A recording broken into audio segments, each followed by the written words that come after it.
Okay जी, अब बात करते हैं एसोसिएटिव लॉस की। एसोसिएटिव लॉस कौन से हैं?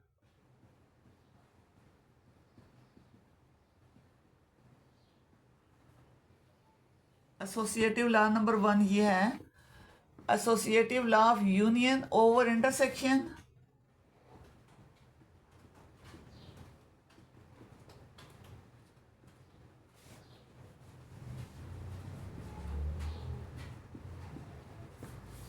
और दूसरा क्या है? Associative law of intersection.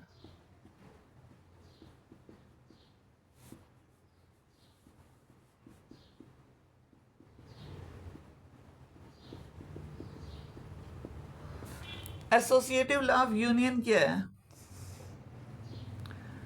A union B union C equal होता है A union B union C. सिर्फ इसमें क्या हुआ है, ब्रैकेट स्विच ऑन हो गई है। पहले ब्रैकेट इन दो पे थी, ब्रैकेट को स्विच किया है, यहाँ आगे ले आए, तो इससे कोई फर्क नहीं पड़ रहा। तो ये क्या है? एसोसिएटिव लॉ ऑफ यूनियन है। दूसरा क्या है? A intersection B intersection C equal होता है A intersection B intersection C. जैसे आप पढ़ते हैं ना बोर्ड में, इस रूल के सबसे पहले ब्रैकेट को सॉल्व करना है, स्मॉल ब्रैकेट को सॉल्व करना है, ब्रेसेस जिसको बोलते हैं आप।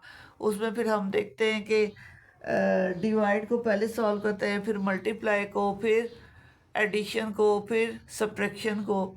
तो इसी तरह यहाँ पे हमने क्या करना होता है कि जो ब्रैकेट में पहले दिया हुआ है उसको सॉल्व करेंगे। ठीक है, बी यूनियन सी को पहले सॉल्व करेंगे, जो इसका आंसर आएगा उसकी यूनियन ए से ले लेंगे।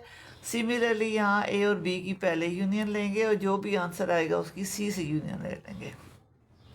सिमिलरली यहाँ पे क्या होगा, बी और सी की आपस में इंटरसेक्शन लेंगे जो ब्रैकेट में दिया हुआ है। जो ब्रैकेट में दिया हुआ है उसकी आपस में इंटरसेक्शन लेने के बाद उसकी ए के साथ इंटरसेक्शन लेनी है। सिमिलरली यहाँ पे ए और बी की इंटरसेक्शन लेने के बाद जो भी आंसर आएगा उसकी सी के साथ इंटरसेक्शन ले लेनी है।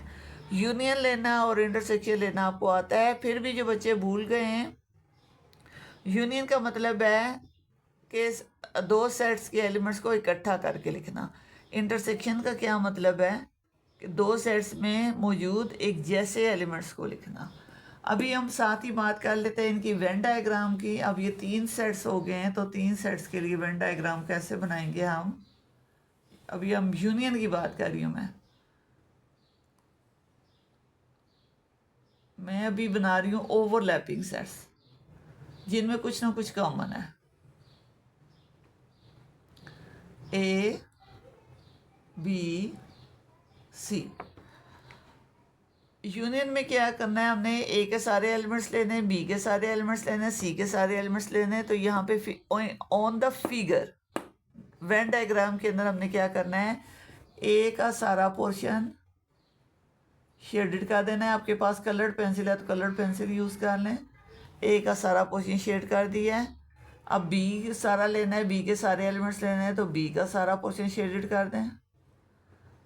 सी के सारे एलिमेंट्स लेने लगे तो सी का सारा पोर्शन शेड कर दें।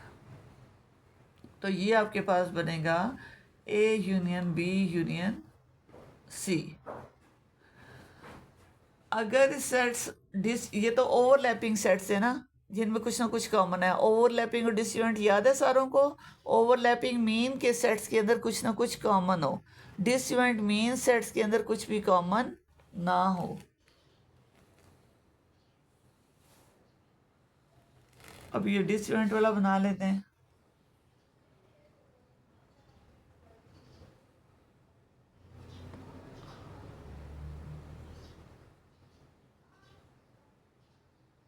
ये ए है, ये बी है और ये सी है।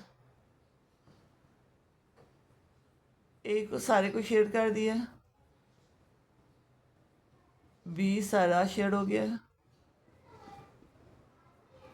और सी सारा शेड हो गया। तो इसका क्या मतलब है, A union B union C. हमने हमने तमाम सेट्स के तमाम एलिमेंट्स को इकट्ठा कर दिया है, तो सारे जो है ना वो सेट्स शेड हो गए, सारे एरियाज शेड हो गए। जब हम यहाँ पे इंटरसेक्शन की बात करेंगे,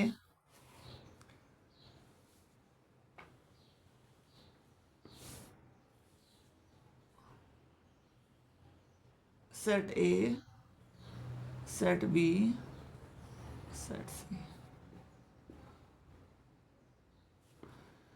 अब यहाँ पे देखिए कि कौन सा ऐसा पोर्शन है जो तीनों में आ रहा है। ये पोर्शन है जो ए में भी आ रहा है, बी में भी आ रहा है और सी में भी आ रहा है, सिर्फ ये वाला पोर्शन। तो ये क्या बनेगा, ये वाला पोर्शन क्या होगा, ए इंटरसेक्शन बी इंटरसेक्शन सी।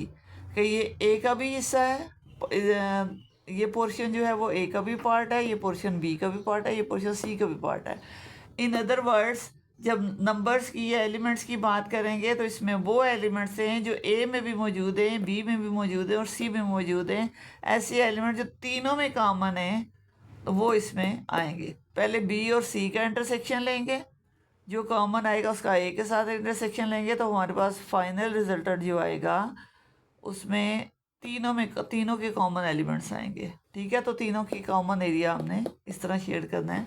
तो ये वेन डायग्राम वैसे मैं बाद में डिटेल में करवाऊंगी, फ़िलहाल मैं आपको बता रही हूँ कि सिंपली इसको कैसे सॉल्व करना होता है वेन डायग्राम से।